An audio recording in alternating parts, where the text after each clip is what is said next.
अस्सलाम वालेकुम नाजरीन, आप देख रहे हैं नया पाकिस्तान और मैं हूं शहजाद इकबाल। उड़ते ताबूत और विडो मेकर जैसे अलकाबात से मशहूर भारतीय फिजाइया को आज एक बार फिर बड़ा धचका लगा है, जहां दुबई एयर शो के आखिरी रोज भारत का मकामी सतह पर तैयार करदा लड़ाका तैयारा तेजस करतब दिखाते हुए गिरकर तबाह हो गया।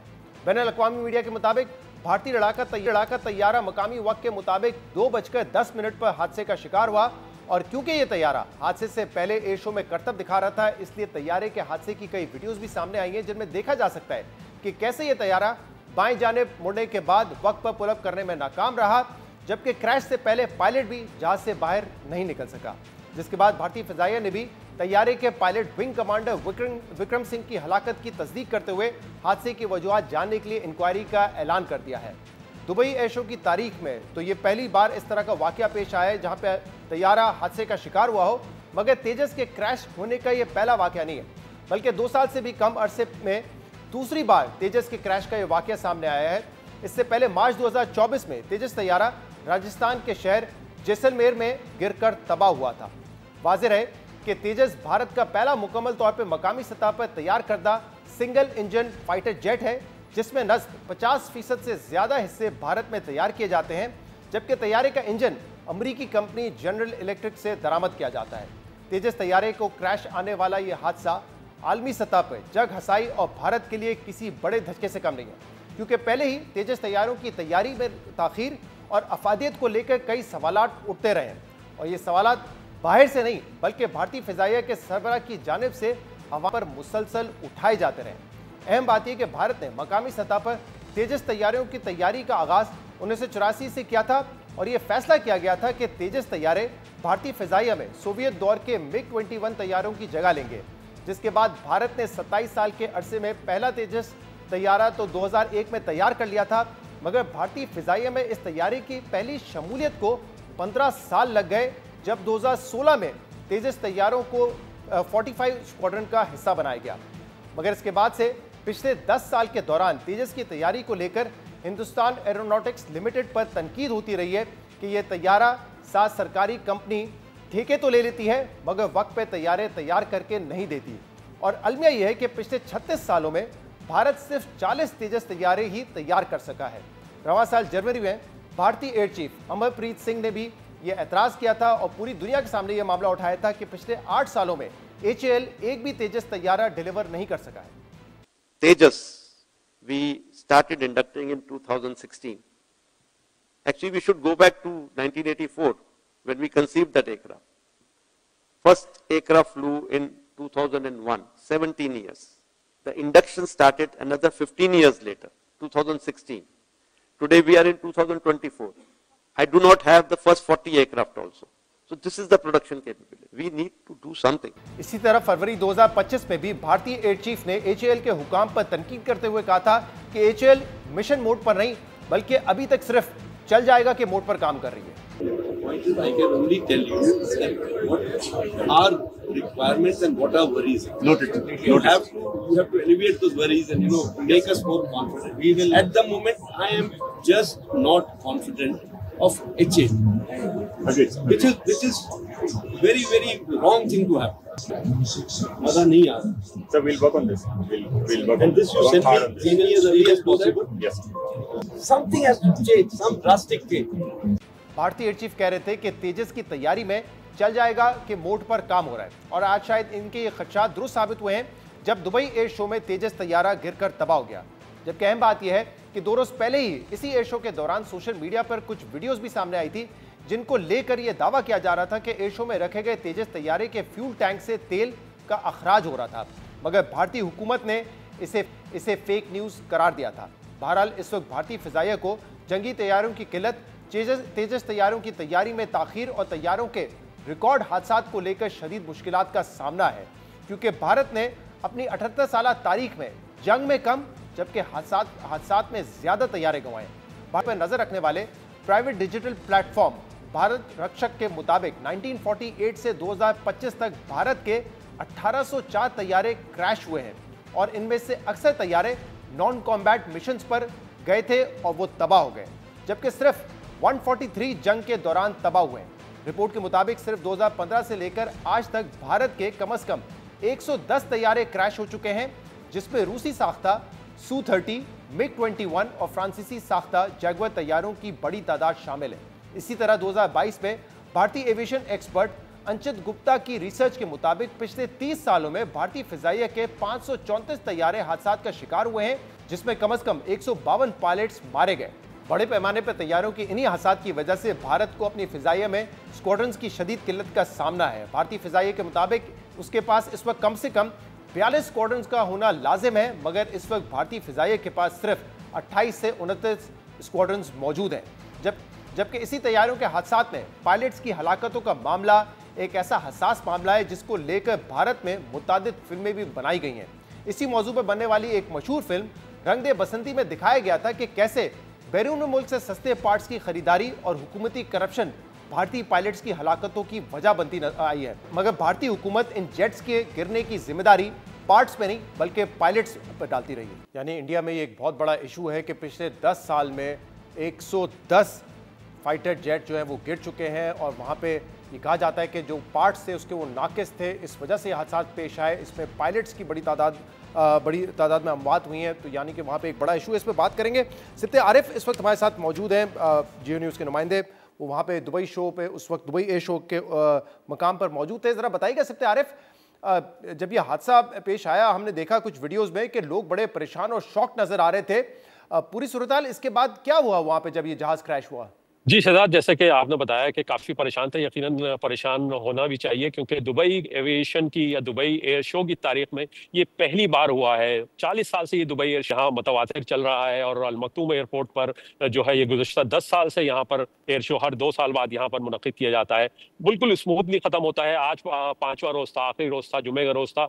पब्लिक डे था शहजाद यहाँ पर, तो पब्लिक डे आवाम यहाँ पर बहुत ज्यादा मौजूद थी जो एयर शोज एयर करतब एरोबैटिक्स देखने के लिए यहाँ पर मौजूद थी। और एविएशन हुकाम से और एयर कंट्रोल से जब हमारी बात हुई तो डेटा हमने पूछा कि किस वक्त यह हादसा हुआ, तो दुबई के वक्त के मुताबिक 2:12 पर जहाज ने टेक ऑफ किया है और 2:15 पर ये जहाज जो है यहाँ पर भारतीय फजाइया का क्रैश हो गया है। ये यहाँ पर एयर कंट्रोल हुकाम ने बताया है। और एविएशन से वाबस्ता जो अफराद हैं उनका ये कहना है कि पायलट बड़े एक्सपर्ट थे, लेकिन उन्होंने एक गैर मामूली टर्न डाइवर्जन लेने की कोशिश की है जिसकी वजह से वो जहाज पर काबू नहीं पा सके और ये जहाज जो है सीधा जो है वो जमीन की तरफ आन पड़ा और उसके बाद ये यहाँ पर हादसा पेश आया दुबई के जो अल मक्तूम एयरपोर्ट पर जहाँ पर एयर शो हो रहा था। दुबई की तारीख में, दुबई एयर शो की तारीख में पहला हादसा है जो यहाँ पर हुआ है। काफी यहाँ पर मुख्तलिफ शोज होते रहे। बड़ी अहम बात बता रहे हैं क्योंकि वैसे तो ऑब्वियसली इस वाकये की इंक्वायरी का ऐलान किया गया है, लेकिन आप कह रहे हैं कि पायलट एक्सपर्ट थे, लेकिन कहा यह जा रहा है अभी कि बड़ा गैर मामूली उन्होंने टर्न लिया या जो भी एडवेंचर किया उस वजह से प्लेन आउट ऑफ कंट्रोल हुआ है। जी शहजाद, यही अभी यहाँ पर एविएशन हुकाम से भी जब एयर शो इख्तिताम हो रहा था तो मुख्तलिफ एयर शो के माहिरीन से बात हुई जब मीडिया की, तो वो यही कह रहे थे कि पायलट ने ऐसा गैर मामूली टर्न लेने की कोशिश की है जिसके बाद ये जहाज पर काबू नहीं पा सके हैं, उस पर कंट्रोल नहीं कर सके, जिसकी वजह से जहाज बेकाबू होकर जमीन पर गिरा है और ये हादसा पेश आया है यहाँ पर। बहुत बहुत शुक्रिया। सिप्ते आरिफ हमारे साथ मौजूद थे। हम थे एक ब्रेक प्रोग्राम में शामिल करेंगे और इसके बाद इसी मौजू पर मजीद बात करेंगे। एक्सपर्ट हमारे साथ होंगे। सुस्ते विदास।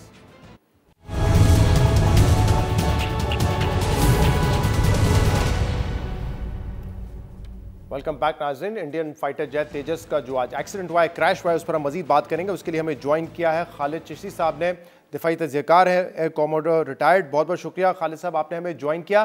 खालिद साहब, विजुअल्स आपने भी देखे होंगे, बड़ा ही इंतहाई अफसोसनाक वाक़या है कि करतब दिखाते हुए कि ये तैयारा जो है क्रैश कर गया। आपको क्या वजूहात समझ आ रही हैं? क्या प्लेन में कोई मैल फंक्शन हो सकता है या आपको पायलट एरर था? जी बहुत शुक्रिया शहजाद साहब। जहाँ तक ये एक्सीडेंट का है, देखिए एक तो इतनी जल्दी जंप करना इस कंक्लूजन पे कि ये क्या हुआ होगा वो मुश्किल है। लेकिन दो ही ज़ाहिर वजह है, एक टेक्निकल हो सकता है, एक ह्यूमन एरर जो कि पायलट ही होता है इसके अंदर। मुझे ये जजमेंट करते हुए बहुत जल्दी तो नहीं हम दे सकते, बट आमतौर पे क्योंकि जो इन्वेस्टिगेशन के कोर्सेज फ्लाइट सेफ्टी के और इस तरह के मैंने किए हुए हैं उसकी रोशनी में मैं ये कह सकता हूँ कि ये एक कंट्रोल्ड फ्लाइट इनटू ग्राउंड है। ये हम इसको कहते हैं CFIG, जिसका मतलब ये हुआ कि जहाज प्रोबेबली पायलट के कंट्रोल में है, लेकिन एक स्लाइड करता हुआ बगैर किसी फॉल्ट के वो ग्राउंड में चला गया। लेकिन इसके एस्टैब्लिश सबूत तो ज़ाहिर इंक्वायरी होती है, कई हफ्तों तक चलती है, तब पता लगेगा। लेकिन जाहिर है इसमें बहुत बड़ा धचका है हिंदुस्तान की एयरफोर्स के लिए, जो पहले ही अपने उस इंप्रेशन से जिस पे प्रोफेशनलिज्म का क्वेश्चन मार्क लगे हुए थे, उनके जहाज तबाह हुए, साथ अमेरिकन प्रेसिडेंट ने कितना चेज किया उनको, मोर देन 50 टाइम्स उन्होंने कहा कि जी जहाज गिरे हैं। और ये वो तेजाज जहाज है जो तकरीबन वो 40 साल से बनाने की कोशिश कर रहे हैं, और अब उन्होंने ये एक अटेम्प्ट की थी कि इसको मार्केट किया जाए। जाहिर है उनकी अपनी एयरफोर्स में बड़ी डेस्परेशन है कि ये वो जहाज है जिसने मिग 21 को रिप्लेस करना था। मिग 21 वो जहाज है जो तकरीबन 60s की दिहाई में इनके ओवरऑल 850 के करीब इन्होंने जहाज इंडक्ट किए थे, उसमें से 400 जहाज क्रैश कर गए, उसमें से 200 पायलट अपनी जान से गए, उसमें से 30 सिविलियंस की कैलकुलेशन जमीन पर हुई जब ये तकरीबन 400 जहाज जमीन पर मुख्तलिफ औकात में गिरे। और ये वही इनफेमस जहाज है जिसके बारे में फ्लाइंग कॉफिन कहा जाता था, जिसको या विडो मेकर कहा जाता था। ये उसकी रिप्लेसमेंट के लिए ये तेजाज बनाया गया था।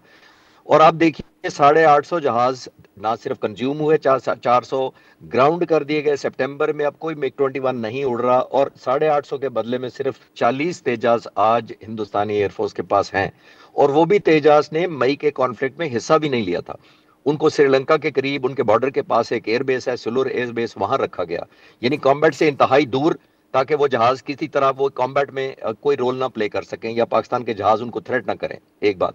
और ये जाहिर है एक बहुत बड़ा इमेज डेफिसिट पहले ही हिंदुस्तान को था, इतने महीनों से, 6 महीनों से तकरीबन हो गए, पूरी दुनिया उनसे पूछ रही है कि सबूत दें, और वो जाहिर है कुछ कहने की पोजीशन में नहीं थे, और क्वेश्चन लगे हुए थे उनकी प्रोफेशनलिज्म पर।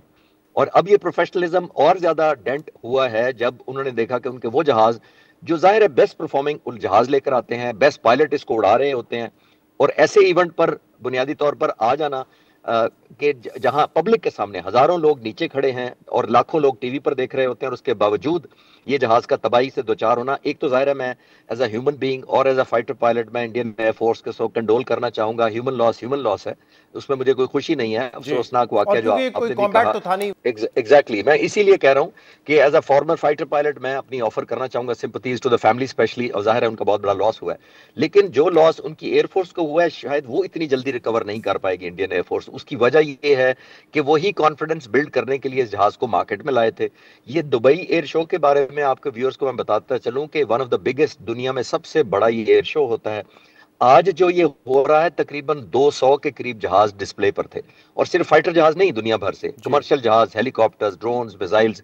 ये बहुत बड़ी $1 बिलियन मार्केट है, या बिलियंस डॉलर प्लेटफॉर्म था, यूं समझ लें।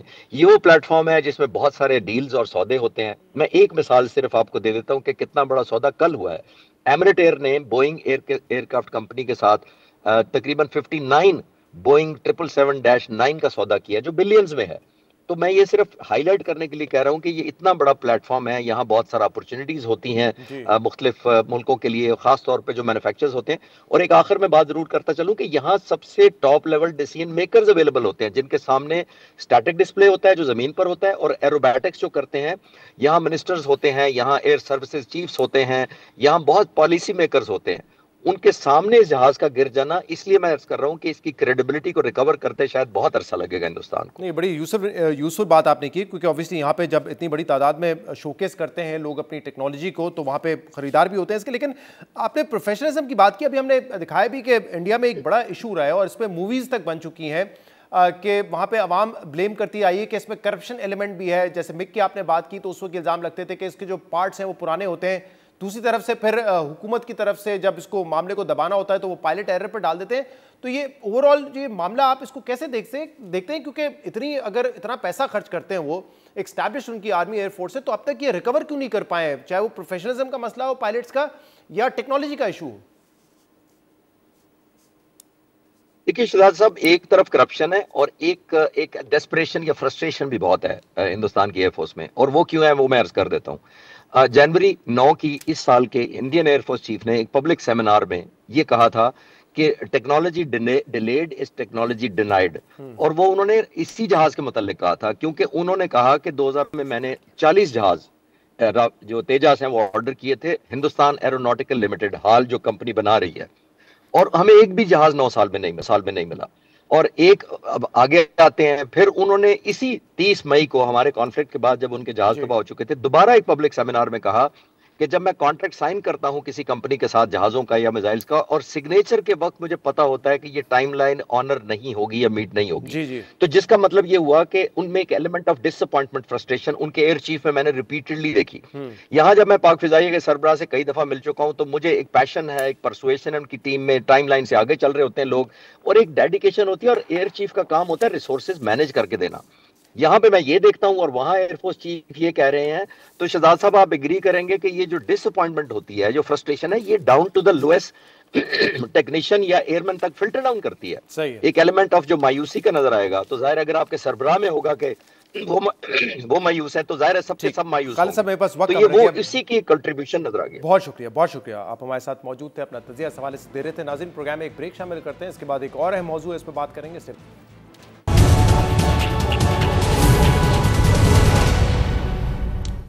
वेलकम बैक नाजरीन। 26वीं और 27वीं आईनी तरमीम से जो जुडिशरी का स्ट्रक्चर था और जो आर्मी का स्ट्रक्चर था, उसको तब्दील किया गया, और अब हुकूमती रहनुमा ये कह रहे हैं कि 28वीं तरमीम भी आएगी, जिसके जरिए पाकिस्तान का जो मालियाती निज़ाम है उसको तब्दील किया जाएगा, और जो गवर्नेंस स्ट्रक्चर है उसमें तब्दीली लाई जाएगी। और कई वुज़रा अब ये खुलकर बात कर रहे हैं और कह रहे हैं कि पीपल्स पार्टी को इस पर मानना पड़ेगा, और बजट से पहले, आइंदा साल का जो बजट आएगा उससे पहले ये तरमीम पास करवानी होगी।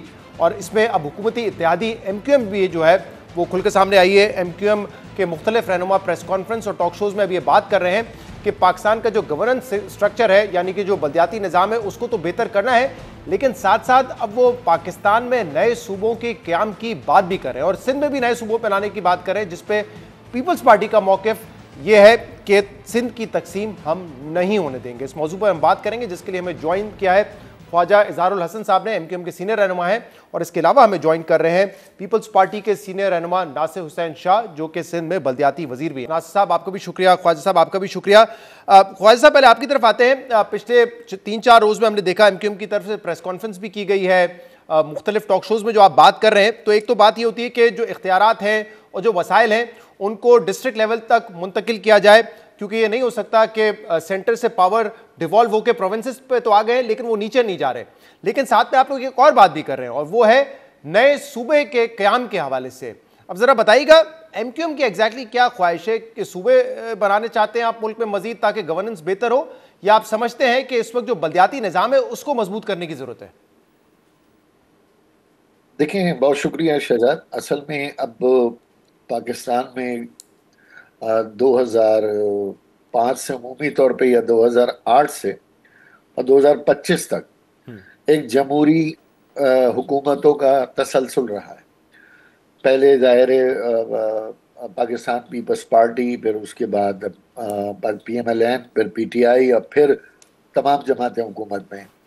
लेकिन इन तमाम अरसे में जो सबसे बड़ा मसला रहा वो अवाम को बाइख्तियार करने का रहा, जिसके लिए मसाइल आपने देख लिए, महंगाई हो, बेरोज़गारी हो, हादसात हों, बुनियादी इंफ्रास्ट्रक्चर के मसाइल हों, पीने के साफ पानी हो, कोई भी मसला हो, वो इशू आज भी उसी जगह खड़ा है जो आज से 40 साल पहले खड़ा था।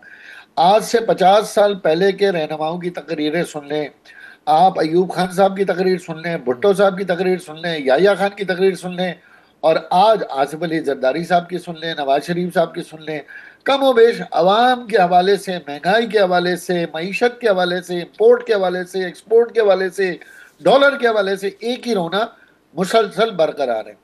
अब जब 27वीं तरमीम आ गई है, तो मैं आपको बड़ी जिम्मेदारी से एज ए तालिब इल्म कानून के भी और असेंबली में कानून साजी में भी ज़ाहिर है मेरा थोड़ा सा तजुर्बा है जी।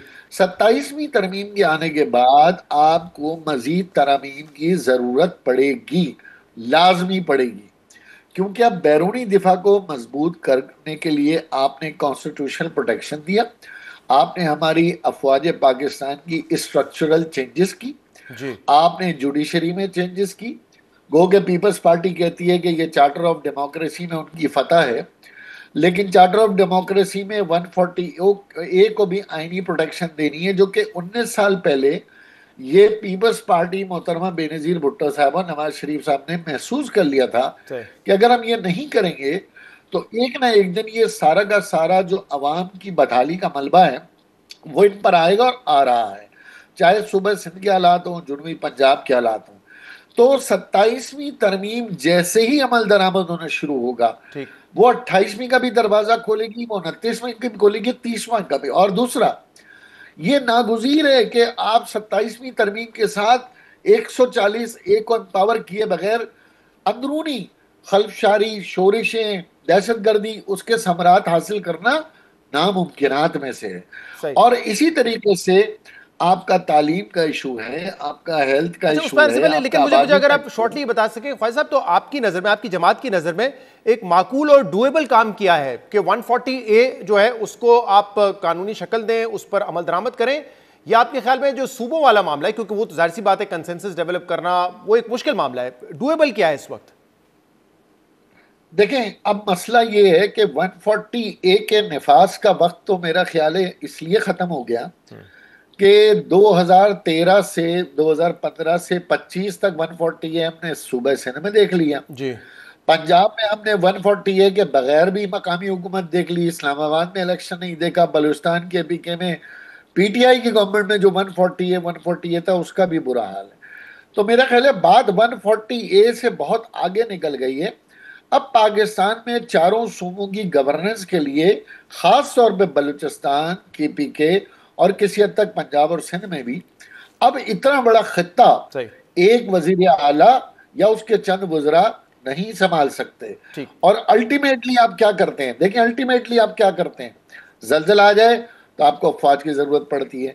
हमारे कराची में तो गुलबर्ग नाले में मियाँ बीवी गाड़ी में गिर गए, हमें उसके लिए नेवी की जरूरत पड़ी, 12 घंटे सही। 10 चले, मुझे घंटे बाद जरा नासिर साहब से पूछूं। नासिर साहब, ये बात तो एक हकीकत है कि 26वीं या 27वीं तरमीम के जरिए हमने देखा कि जुडिशरी और जो आर्मी का अपना एक स्ट्रक्चर है बुनियादी, उसमें तब्दीली आई, और अब हुकूमत वक्त ये कह रही है कि जो पाकिस्तान का गवर्नेंस स्ट्रक्चर है उसको भी तब्दील होना है, मालियाती स्ट्रक्चर को एनएफसी के जरिए तब्दील होना है। पीपल्स पार्टी की इस पर रेजर्वेशन रही 27वीं तरमीम के वक्त, लेकिन अब हुकूमती साइड से भी जो बातें आ रही हैं वो ये कहते हैं कि ये तो होगा, ये तो करना है हमने। पीपल्स पार्टी क्या बातचीत के लिए तैयार है इस पर? बिस्मिल्लाहिर्रहमानिर्रहीम, अल्लाहुम्मा सल्ली अला मोहम्मद व आले मोहम्मद। देखें, बेहतरी की हमेशा गुंजाइश भी रहती है और बेहतरी के लिए पीपल्स पार्टी ने हमेशा अपना किरदार अदा किया है। 26वीं आईनी तरमीम हो या अभी 27वीं आईनी तरमीम थी, आपने देखा कि हमने चारों सूबों को उनका आईनी हक दिलवाया। जो ये कोर्ट्स बनी, इसमें पहले चारों सूबों की नुमाइंदगी नहीं होती थी, अब वो हुए, ये चेयरमैन बिलावल साहब की वजह से ही हुआ। और 26वीं में भी उन्होंने सबका कॉन्सेंसस डेवलप किया था, मौलाना साहब को भी लिया, सब आपके सामने जो चीज़ें थी।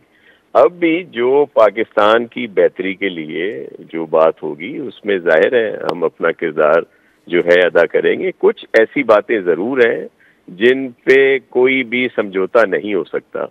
सूबों की बात अगर आप आती है तो उसको तो जाहिर है हम कभी भी सपोर्ट नहीं करेंगे। और दूसरी बात ये है कि क्या आप कह रहे हैं कि इसका हल है? सूबे ना खपे?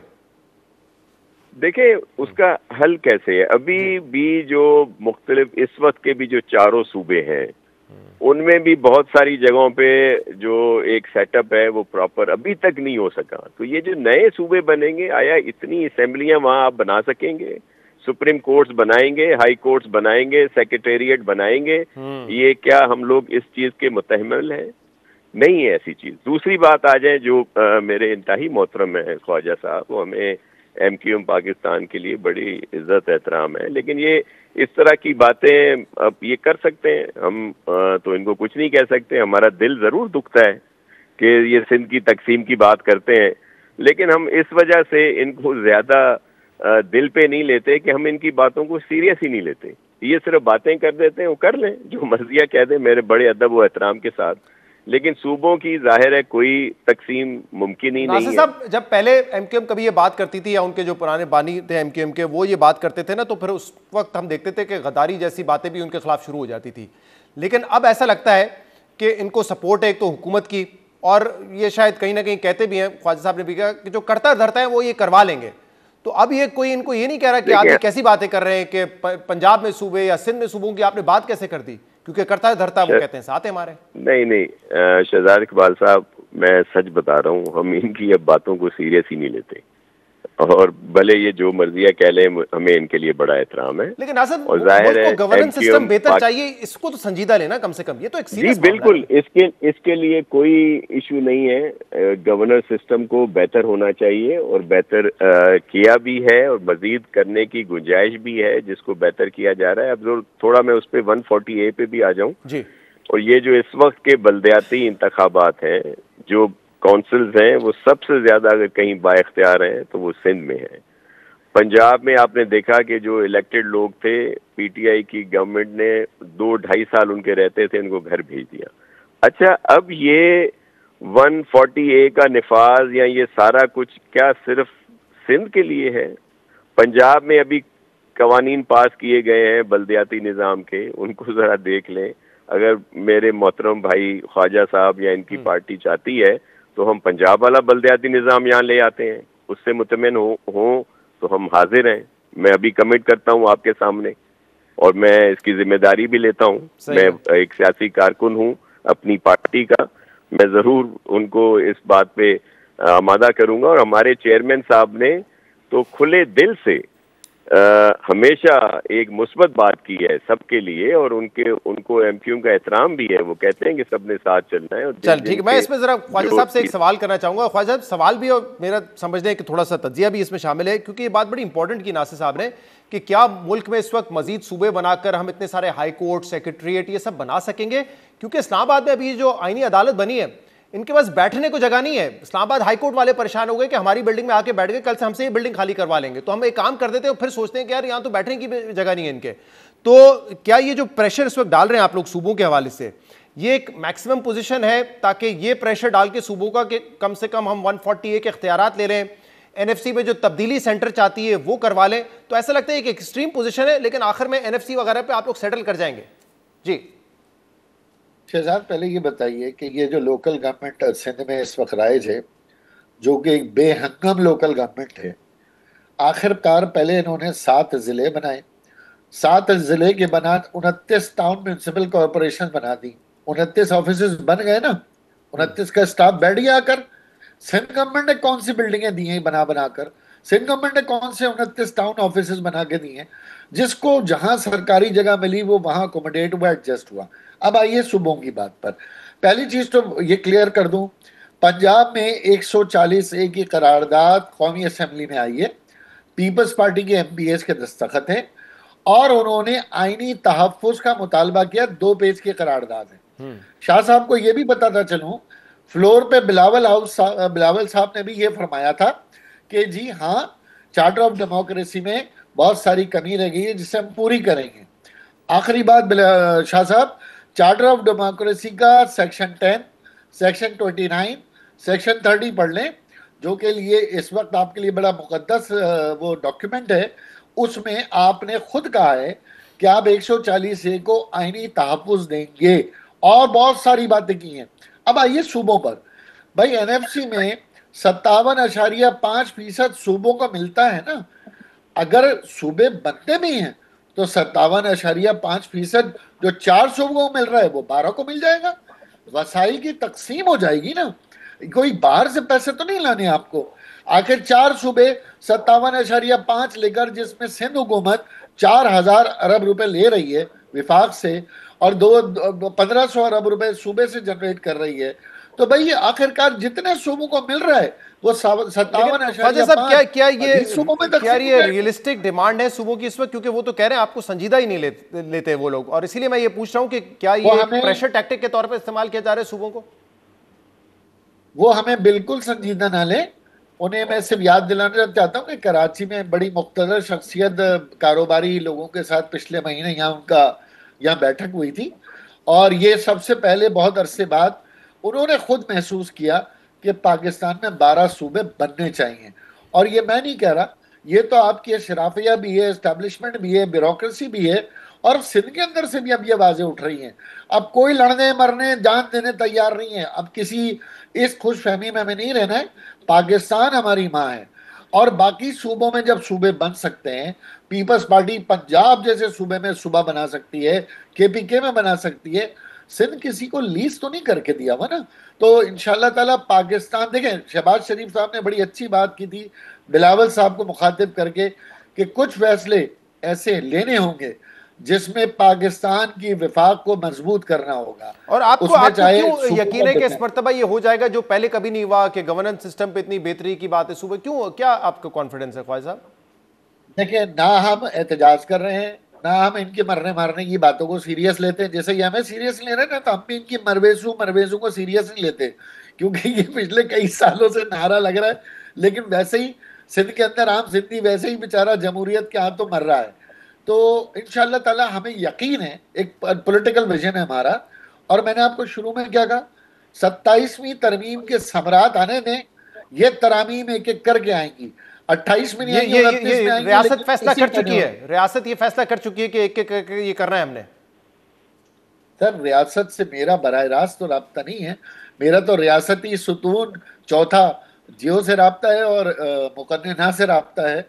तो मैं इन दोनों से जो बात करके महसूस करके बता रहा हूँ वो आपके सामने रख। सही। अच्छा नासिर साहब, अब इसमें एक तो वो कह रहे हैं कि देखें 27वीं तरमीम के बाद आगे ये तो होना है, और दूसरा मुझे जरा एनएफसी के हवाले से बताइएगा कि आप लोग ये कहते हैं कि पहले एनएफसी में लिख दिया गया था कि सूबों का शेयर कम नहीं हो सकता, लेकिन इसके लिए भी ऑल्टरनेट तलाश किए जा रहे हैं। मिसाल के तौर पे 1000 अरब रुपए का अगर पीएसडीपी डेवलपमेंट एक्सपेंडिचर है तो वफाक उसकी जिम्मेदारी सूबों पर डालेगा, क्योंकि वो कहते हैं कि वो सारे प्रोजेक्ट्स वहीं सूबों में ही बनते हैं जाकर। दूसरा वो कहते हैं कि बीआईएसपी है तकरीबन 720 अरब रुपए का सोशल वेलफेयर प्रोग्राम, इसकी जिम्मेदारी सूबे उठाएं। तो अगर डायरेक्टली आप कम नहीं करेंगे सूबों का शेयर, तो इनडायरेक्टली ये अखराजात सूबों पर ट्रांसफर करके उनका शेयर कम हो जाएगा। क्या इसके लिए तैयार होंगे?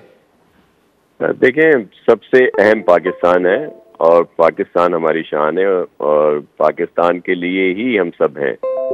लेकिन अगर कोई इस तरह की नागुज़ीर कोई अखराजात आते हैं तो उसमें हम क्यों नहीं अब शेयरिंग करेंगे मुल्क के लिए। लेकिन एनएफसी अवार्ड को कम नहीं करने की बात पे हम कभी भी सपोर्ट करेंगे, बल्कि उसको कहेंगे कि उसको मज़ीद बेहतर किया जाए। बाकी अभी ख्वाजा साहब ने जोशे खिताबत, जोशे जज्बात में बहुत बातें की हैं, मैं भी उनका बहुत अच्छे तरीके से जवाब दे सकता हूँ, लेकिन क्योंकि हम इनको सीरियस ही नहीं लेते इसलिए उसका जवाब नहीं दूंगा। नहीं, वो तो कह रहे हैं सीरियसली लें। वो कह रहे हैं जब पंजाब में, याद है ना आपको, पहले यूसुफ रजा गिलानी साहब के दौर में भी एक करारदाद आ गई थी सूबा बनाने की, कह रहे हैं पंजाब में बन सकता है तो फिर सिंध में क्यों नहीं बन सकता। वो कह रहे हैं कि इस, जो मैं समझाऊं उनकी बात, वो ये कह रहे हैं जज्बाती बहस नहीं, इस वक्त अगर आबादी इतनी बढ़ रही है तो ये जरूरत है वक्त की इस वक्त। देखिए, आपने इन्हें खुद पूछ लिया कि भाई क्या इतनी कोर्ट्स बनेंगी, इतनी असेंबलियां बनेंगी, सीएम हाउस, गवर्नर हाउस और पता नहीं क्या क्या कुछ, ये सिर्फ ऐसे ही बातें होती हैं, इसमें कुछ भी नहीं है, ये शोशा छोड़ दिया जाता है। तो फिर तो आप मेरी वाली बात से क्या इत्तेफाक करते हैं कि ये सूबों वाली बात कम से कम पीपल्स पार्टी के ऊपर प्रेशर रखने के लिए की जा रही है, लेकिन पीपल्स पार्टी से ये तवक्को की जाएगी कि 28वीं तरमीम में एनएफसी फॉर्मूले पे हमें सपोर्ट करें, कुछ सब्जेक्ट्स जो है जैसे सिंगल नेशनल कैरिकुलम का मामला है तो वो सेंटर को वापस दिया जाए, या पॉपुलेशन का मामला है वो सेंटर को वापस मुंतकिल किया जाए, ये आपसे मनवाया जाएगा। तो इस पर मान जाएंगे? देखिए, मैं आपको कहूँ, ये जब भी कोई तरमीम की बात आती है, जब 27वीं तरमीम की बात आई थी, आपको याद होगा कि उसमें ये कहा गया था, सूबे भी थे और फिर था कि जी ये जो असेंबली हैं इनका भी कोई 5 साल का एक्सटेंशन हो जाएगा और पता नहीं क्या कुछ होगा। ये बहुत सारी चीजें इस तरह की, ये स्पेकुलेशंस होती हैं।